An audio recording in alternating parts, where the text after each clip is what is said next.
Chance ಬಂದ್ಬಿಟ್ಟು ಒಂದಕ್ಕೆ ಸಾಗೋಗೈತೆ ಹೌದು ಅದೇ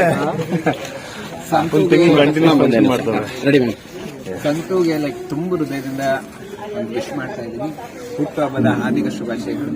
ಇದೇ ರೀತಿ ಒಂದು ಬದುಕು ಹಸಿರಾಗಿರ್ಲಿ, ಸುಖ ಸಮೃದ್ಧಿ ಫುಲ್ ಎಲ್ಲ ಏನೇನಿದೆ ಎಲ್ಲ ನಮ್ಗೆ ಬದುಕು ಸಂತೋಷವಿರಲಿ ಅಂತ ಖುಷಿಯಾಗಿ ಹೇಳ್ತಾ ಇದ್ದೀನಿ. ಸಂತೋಷ ನಮ್ಗೆ ಎಲ್ರಿಗೂ ಇನ್ಸ್ಪಿರೇಷನ್. ಎಲ್ಲ ಬಿಗ್ ಬಾಸ್ ಕಂಟೆಸ್ಟೆಂಟ್ಸ್ಗೆ ದೊಡ್ಡ ಇನ್ಸ್ಪಿರೇಷನ್. ಇನ್ನೊಂದು ವಿಚಾರ ನಾನು ಹೇಳಬೇಕು, ಸಂತೋಷನ ಜೀವ ಬಿಟ್ಟು ಎಲ್ರಿಗೂ ಒಳ್ಳೇದಾಗೈತೆ ಅಂತ ಕೆಲಸ ಮಾಡ್ತಾ ಇದ್ದಾರೆ. ಅವ್ರ ಬಗ್ಗೆ ಯಾರಾದ್ರೂ ಯಾವತ್ತು ಏನು ಕೆಟ್ಟದಾಗಿ ಹೇಳಿದ್ರು ನಾವು ನಿಂತ್ಕೋತೀನಿ, ನಾನ್ ನಿಂತ್ಕೋತೀನಿ. ಎಲ್ಲ ಬಿಗ್ ಬಾಸ್ ಕಂಟೆಸ್ಟೆಂಟ್ ತುಂಬಾ ಪ್ಯೂರ್ ಹಾರ್ಟೆಡ್ ಪರ್ಸನ್. ಯಾವತ್ತು ಅವ್ರ ಬಗ್ಗೆ ಕೆಟ್ಟದಾಗಿ ಯೋಚನೆ ಮಾಡಬೇಡಿ. ಅವ್ರಿಗೆ ಏನಾದ್ರು ಕೆಟ್ಟದಾಗಿ ಯೋಚನೆ ಮಾಡ್ತಾರಂದ್ರೆ ನಾವು ಯುದ್ಧ ಸಾರ್ತೀವಿ, ನಾನು ಯುದ್ಧ ಸಾರ್ತೀನಿ ಅಂತ ಅವ್ರ ಜೊತೆ. ನಿಜವಾಗ್ಲೂ ಹೇಳ್ತೀನಿ, ಕರ್ಮ ಬಿಡ. ಒಂದೇ ಹೇಳ್ತೀನಿ, ಬಿಗ್ ಬಾಸ್ ಟೀಮ್ ಇಂದ ಅವ್ರು ಬಂದ್ರ ಇವ್ರು ಬಂದ್ರ ಅಂತ ಕೆಲವು ಇಂಟರ್ವ್ಯೂ ನಲ್ಲಿ ಕೇಳ್ತಾ ಇದ್ರು. ನಾನು ಒಂದೇ ಹೇಳೋದು, ಬರ್ತ್ಡೇ ಇರ್ಬೋದು, ಯಾವುದೇ ವಿಶ್ ಮಾಡ್ಕೊಳೋದನ್ನ ಹೇಳಿಕ್ ಮಾಡಿಸ್ಕೊಳೋದಕ್ಕಿಂತ ಅವ್ರ ಪ್ರೀತಿಯಿಂದ ಬಂದು ಮಾಡೋದು ಗೌರವ. ಇವತ್ತು ನನ್ನ ಮನೆವರೆಗೂ ಯಾರು ಬಂದವ್ರು ಅವ್ರಿಗೆ ಯಾವತ್ತೂ ನಾನು ಹೃದಯದಲ್ಲಿ ಜಾಗ ಇರುತ್ತೆ.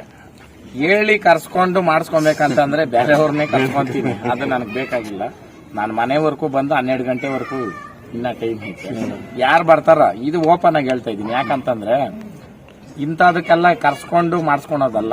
ಏನ್ ನೀತು ಯಾಕೆ ಹೇಳ್ತೀನಿ ಅಂತಂದ್ರೆ, ನಾವು ನೀತದು ಒಂದು ವಿಸಿಟ್ ಮಾಡಿದ್ವಿ. ಯಾಕಂದ್ರೆ ನನಗೆ ಅಭಿಮಾನ, ಒಂದು ನೀತು ಒಂದು ಟ್ರಾನ್ಸ್ ಜೆಂಡರ್ ಆಗಿ ಅವಳು ಮಾಡಿರ್ತಕ್ಕಂಥ ಸಾಧನೆಗೂ ನಾವು ಕೊಡ್ತಕ್ಕಂಥ ಗೌರವ. ನಾನು ಒಂದೇ ಹೇಳಿದೆ, ನೀತು ನಮ್ಗೆ ಟ್ರೆಡಿಷನ್ ಆಗಿ ಬಾ ನೀನು. ಯಾಕಂದ್ರೆ ನೀತುಗೆ ಫಾಲೋವರ್ಸ್ ಯಾಕೆ ಹೇಳ್ತೀನಿ, ನಾನು ಮನದಾಳದಿಂದ ಗೌರವ ಕೊಡ್ತಾರೆ. ಅದಕ್ಕೋಸ್ಕರ ಅವಿನಾಶ್ ಅಣ್ಣು ಅಷ್ಟೇ, ಒಂದು ಮುಗ್ಧ ಜೀವಿ ಪಾಪ, ನಿಷ್ಕಲ್ಮಶವಾದ ಮನಸ್ಸು, ಒಬ್ಬರು ಕೇಡ್ ಬಯಸಲ್ಲ ಅಂತ ಒಳ್ಳೆ ವ್ಯಕ್ತಿ. ಇವರಿಬ್ರು ಪ್ಯೂರ್ ಹಾರ್ಟೆಡ್ ಪರ್ಸನ್ಸ್ ಬಂದವ್ರೆ ಅಂತ ಹೇಳೋದಂತಲ್ಲ. ಅದಕ್ಕೆ ಮುಂಚೆನೂ ಬಿಗ್ ಬಾಸ್ ಅಲ್ಲಿ ನಾನು ಇವ್ರಿಬ್ಬರಿಗೂ ಸಪೋರ್ಟ್ ಮಾಡಿದ್ದೀನಿ. ಇಡೀ ಬಿಗ್ ಬಾಸ್ ಮನೆ ಒಂದಾದ್ರೆ ನಾನು ಇವ್ರ ಕಡೆ ನಿಂತು ಮಾಡಿರೋದು.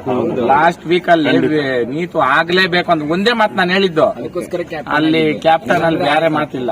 ಅವಿನಾಶ್ ಅಣ್ಣಂದು ಅಷ್ಟೇ, ಕೇಳ್ರಿ, ನಿಂತ್ಕೊಂಡು ನೀವ್ ಇರ್ಬೇಕು ಅಂತ ಮಾಡಿದ್ರೆ ಜೊತೆಗಿರೋನು ಬೆಳೆಸ್ಬೇಕು ಅನ್ನೋ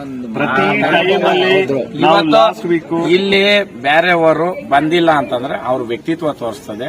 ಪ್ರಶ್ನೆಗಳು ಮಾತ್ರ ಮಾಡಬೇಡ್ರಿ ಇನ್ನು ಮುಂದೆ. ಆಯ್ತಾ? ಜೈ ಹಳ್ಳಿಕಾರ್.